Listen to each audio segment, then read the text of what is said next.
बताएं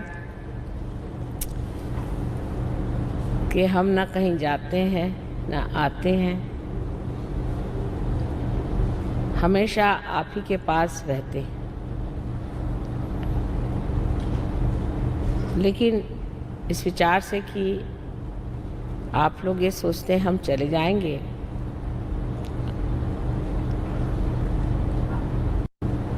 बड़ा दुख भी लगता है। सारे संसार में बहुत से सहयोगी हैं, जब एक को छोड़ते हैं तो उन सब का ख्याल बनता है, और जहाँ जाना है वहाँ बहुत उल्लास से आनंद से लोग इंतज़ार कर रहे हैं।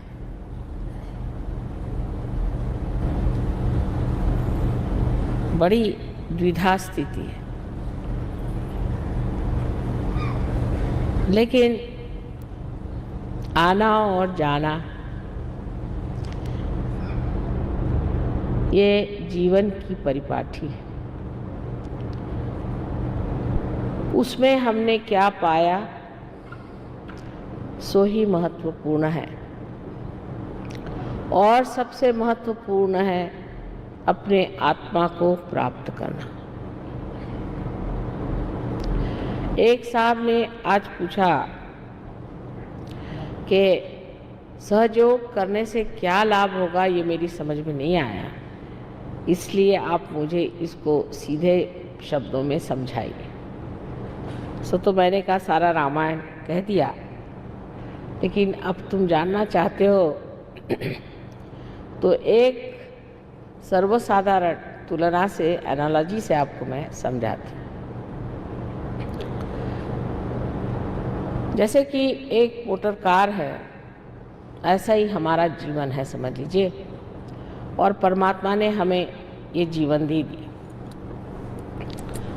इस कार में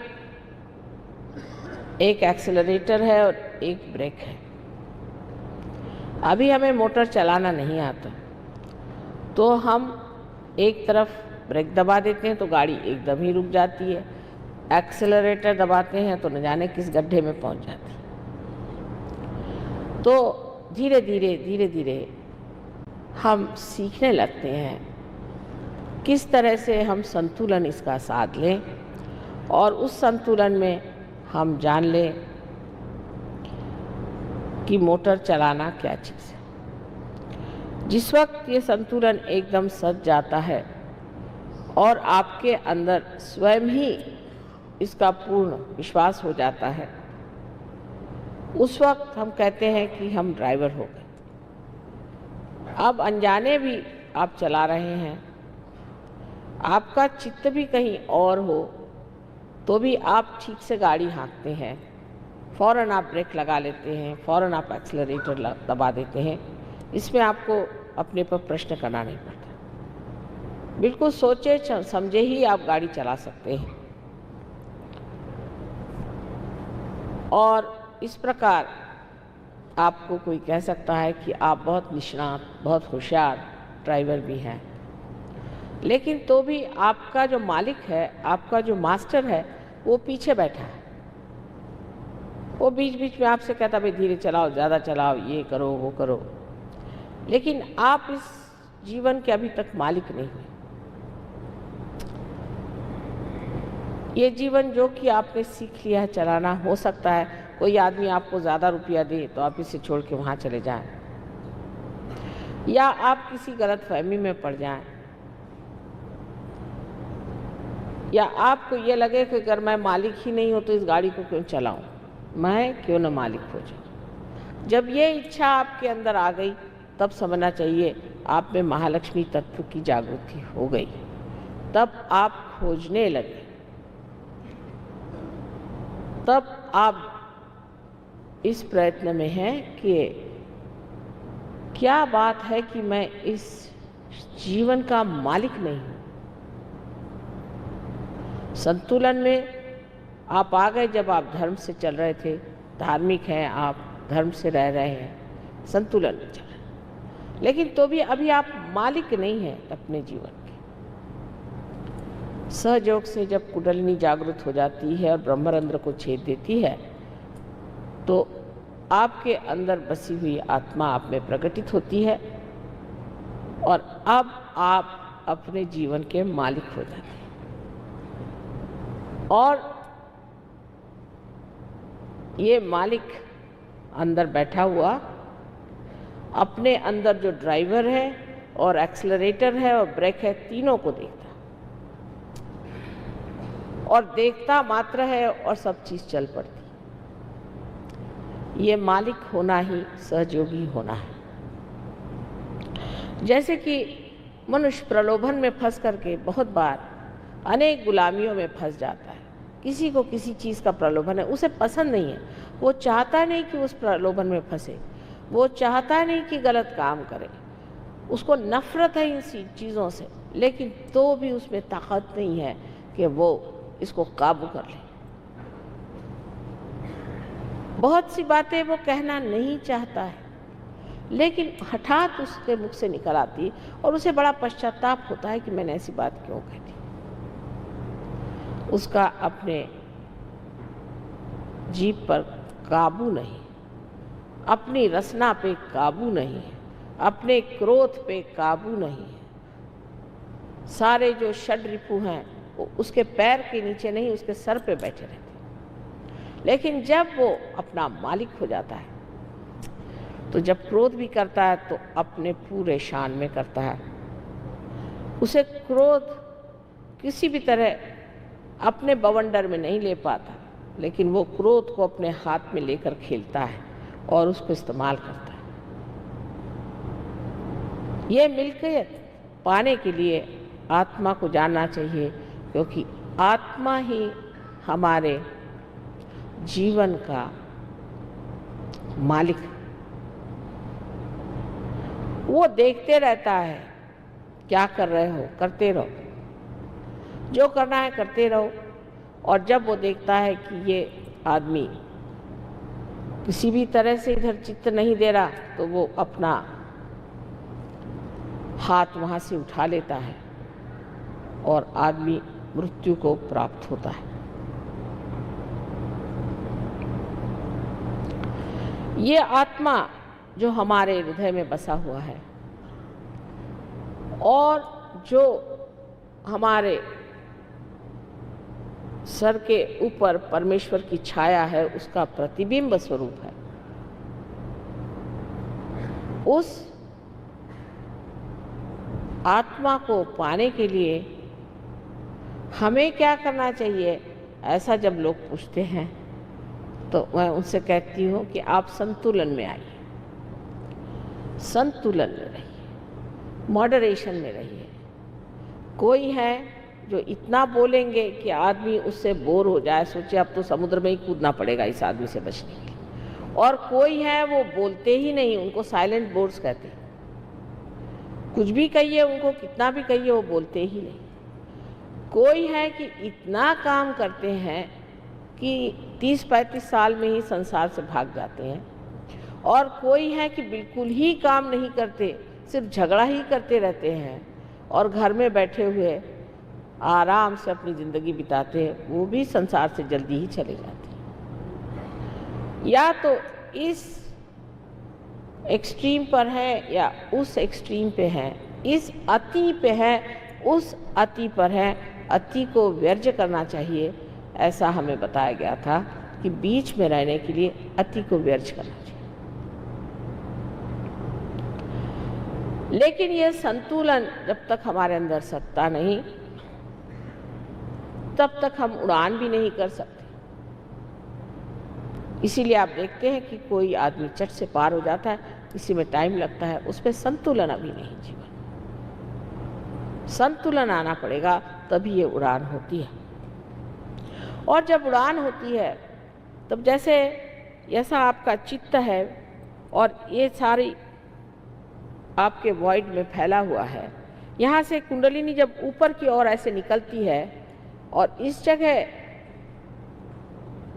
जब वो छेद देती है अपना ब्रह्मरंध्र, तो ये सारा चित्त आपका जो है प्रकाशित हो जाता है। प्रकाशित इस प्रकार होता है कि आप सत्य के प्रकाश में आ जाते हैं। इसीलिए मैंने आपसे बताया था कि एकमेव सत्य जो है वो आप जानते हैं। जैसे यहाँ बैठे बैठे हम जानना चाहें आज किसी के भी बारे में, तो हम जान सकते हैं कि इस आदमी की क्या हालत है। शुरू में जब लंदन में कार्य शुरू किया था तो बड़ी मुश्किल हुई, हमें बहुत मुश्किलें हुई। उसमें से एक महाशय जब पार हुए तो उन्होंने कहा, आप कहती हैं कि यहीं बैठे बैठे परमात्मा का टेलीकम्युनिकेशन है और सारा ईथर जो है वो एनलाइटेंड है, तो क्या हम जान सकते हैं कोई सी भी बात? हमने कहा, कहले मेरे पिताजी ने मुझे बहुत दिन से चिट्ठी नहीं लिखी, ना ही उनका कोई टेलीफोन आया, क्या बात है? मैंने कहा ऐसे हाथ करके देखो। तो उनका अजीब बात है, इस जगह बहुत जलन आ रही। मैंने कहा ये सारे चक्र पिता के हैं, ये सारे, और ये उंगली जो है विशुद्धि की है, तो हो सकता है, अंग्रेजी में मैंने कहा, he must be down with very bad bronchitis, you better telephone. तो उन्होंने टेलीफोन उठाया, स्कॉटलैंड में उनके पिताजी थे, तो उनकी माँ टेलीफोन पे आई, वो कहा कि पिताजी कैसे हैं? कह रहे he is down with very bad bronchitis. जो मैंने शब्द कहा, जो मैंने वाक्य कहा, उसी तरह का बिल्कुल वही उन्होंने कहा। तो ये अवाक रह गए कि माँ यहाँ बैठे बैठे हमने कैसे जाना? मैंने कहा भाई तुम नहीं जाना, मैंने तो नहीं जाना। कह ले फिर इसका इलाज? मैंने कहा इसका इलाज हम तुम्हें बताते हैं, इसके बंधन बताते हैं कैसे, थोड़े मंत्र बोलो अभी ठीक हो जाएंगे। आधे घंटे बाद उनके माँ का फ़ोन आया कि बड़ी आश्चर्य की बात है, उनका सारा बुखार भी उतर गया, उनकी तबीयत ठीक हो गई और वो टहल पहल रहे हैं। और फिर पिताजी से बात हुई, उनका पता नहीं क्या हुआ, तुम्हारे फ़ोन आने के बाद एकदम हमें आधे घंटे में ही आराम आ गया। अब ये कैसे होता है? अपने को इतना आश्चर्य लगता है कि हो नहीं सकता। क्यों नहीं हो सकता? अगर आप टेलीविज़न पे खड़े हो जाएं तो दुनिया के कोई भी कोने में आप देख सकते हैं कि कलकत्ते में क्या हो रहा है। ये कैसे होता है? अगर किसी देहाती आदमी से जाके बताओ कि भाई देखो ये टेलीविज़न, ये जो डब्बा है, इसमें आप दुनिया की सब तरह की चीज़ें देख सकते हो, वो कहेगा रहने दीजिए, ऐसे बहुत आए थे आपके जैसे जादूगर लोग, ऐसे कहीं हो सकता है? तो एक डब्बा है, क्या बेकार बातें सिखा रहे हो। लेकिन जब आप उसकी चोटी पकड़ के और उसका कनेक्शन आप लगा देते हैं तो वो देखने लगता है कि अरे ये तो डब्बा जैसे लग रहा था प्लास्टिक का, इसमें से ये कहाँ से आने लग गया। सो क्या हो गया कि हमारे चारों तरफ फैला हुआ जो ईथर है वो इसको पकड़ लेता है, और अगर आप उसको पकड़ लें आपके रेडियो से या आपके टेलीविज़न से, तो आप उसमें बहने वाली ये सारी चीज़ें प्राप्त कर सकते हैं। उसी प्रकार यही ईथर, जिस तरह से मैंने कल बताया आपसे कि आप एक छोटी सी मोमबत्ती की लौ को भी एनलाइटन कर सकते हैं, ये ईथर एनलाइटन हो जाता है। और जब आप कोई बात सोचते हैं, क्योंकि आपका चित्त एनलाइटन है, तो आप जैसे कोई समझ लीजिए एक टेलीविज़न सेंटर बन गया और वहाँ से ये मैसेज गया और फौरन उसी क्षण तत्क्षण आपके पास खबर आ गई। क्या हुआ? तत्क्षण। एक बार श्री रामदास स्वामी से श्री शिवाजी महाराज ने पूछा कि कुंडलिनी के जागरण में कितना समय लगता है? उन्होंने कहा तत्क्षण, तत्क्षण एक कार्य होता है, पर किसी किसी में समय लग जाता है। उसका कारण ये कि उनका कुछ ढीला मामला है या कोई ज़्यादा ही कसा हुआ मामला है। अब समझ लीजिए अगर आप टेलीविज़न लेके आए तो तत्क्षण आपको सब दिखाई देता है, पर समझ लीजिए प्लग ही नहीं लगा तो उसे क्या करा जाए। इसी प्रकार जो कुछ भी आपको जानना है वो सारा जानना आप तत्क्षण कर सकते हैं। इसी को ज्ञान कहा जाता है। ज्ञान पुस्तकों से नहीं आता। जो पुस्तकों में है वो सिर्फ बाह्य का ज्ञान है। जैसे पेड़ का ज्ञान हो उस तरह से ये बाह्य का ज्ञान है, लेकिन मूल का ज्ञान जो है वो आपको सिर्फ ऊर्ध्व गति से पार होने के बाद ही जाना जा सकता है। ऊर्ध्व गति के सिवाय कोई और रास्ता नहीं है। कुंडलिनी जब तक आप उठ करके और आपके ब्रह्मरंध्र को नहीं छेदेगी, तब तक आप उस ईथर से या उस सूक्ष्म से जो 5 महातत्वों में बसा हुआ है, उसमें प्रवेश नहीं कर सकते। तो उसकी जो सूक्ष्मता है उसमें आपने प्रवेश कर लिया। अब हर चीज़ को आप इस्तेमाल कर सकते हैं। जैसे मैं आपसे कहती हूँ कि अभी ध्यान करने से बाद अपने जूते उतार लीजिए और ज़मीन पर पैर रखिए। ये पृथ्वी माता, ये भी तो एक तत्व है। पृथ्वी एक महान तत्व है और उस महान तत्व पे आप जब पैर रख देते हैं तो उसकी भी जो सूक्ष्म शक्ति है वो जागृत हो जाती है और वो आपके पाँव से खींच लेती है आपके अंदर जो कुछ भी जड़ता है। फिर कभी कभी आपसे कहा जाता है कि आप अगर राइट हैंड आप हमारी तरफ करें और लेफ्ट हैंड ऊपर की तरफ करें। इसकी वजह यह है कि राइट हैंड जो है, इसमें आपके जो प्रश्न हैं वो सारे आपके अहंकार से आते हैं और अहंकार को सबसे अच्छा खींचता कौन है? तो ये आकाश। इसलिए आकाश की ओर आप नज़र करते हैं और एक हाथ इस तरह से करने से इस हाथ से वो चीज़ निकल जाती है। सहयोग बहुत ही साइंटिफिक है, पर मूलभूत होने की वजह से, फंडामेंटल होने की वजह से अत्यंत सहज और सरल है। फिर कहा जाता है कि आपके अंदर कोई मानसिक व्यथा हो या मन से कोई व्यथित हो या कोई इस तरह की चीज़ हो जिससे कि हम कह सकते हैं कि ये मनुष्य उद्विग्न है या डिप्रेस्ड रहता है या इसके अंदर एक तरह की निराशा से छाई हुई है। ऐसे लोगों से कहा जाता है कि आप लेफ्ट हैंड दीप के तरफ रखें। अब जो दीप है ये नेगेटिविटी को भगाता है। दीप रखते ही साथ वो दीप एनलाइटन हो गया, उसमें उसका जो सूक्ष्म प्रकाश है वो अंदर बहना शुरू हो गया। उस प्रकाश के डर से जो नेगेटिविटी थी वो आपके अंदर इस तरह से आई और आ करके आपने यहाँ ज़मीन पर रखा तो उसने खींच ली। तीसरी बात कही जाती है कि आप दोनों हाथ फोटो की तरफ रखें और दीप जलाएं और दोनों पैर पानी में रखें। उस दीप के कारण आपके अंदर जो दोनों ही तरह की नेगेटिविटी है वो पानी खींच लेता है। इस पानी में थोड़ा सा नमक डाल देने से ये भी सूक्ष्म रूप से बड़ा भारी सागर बन जाता है। इसका बहुत ही साइंटिफिक कारण है। जो भी क्रियाएं सहयोग की हैं वो बेवकूफ़ी की नहीं है, लेकिन वो इतनी सीधी सरल है कि लोग समझते नहीं। ईसा मसीह के 12 शिष्यों पर जब आदिशक्ति होली घोस्ट का आशीर्वाद आया तो वो सब चक्रों की बात करने लगे और हाथ वाथ घुमा करके आपस में बताने लगे। तो सब ने सोचा कि ये तो कोई पागल लोग हैं, उनको पागल में ही कहना शुरू कर दिया। लेकिन उसका अर्थ ईसाइयों ने ये लगाया कि वो कोई ग्रीक लैटिन ऐसी भाषा बोल रहे थे, वो चक्रों की भाषा बोल रहे थे। ग्रीक लैटिन भाषा है तो कोई भूत आपके अंदर ग्रीक आ जाए तो बोलेगा, कोई और ऐसा आ जाए तो वो दूसरी भाषा बोलेगा।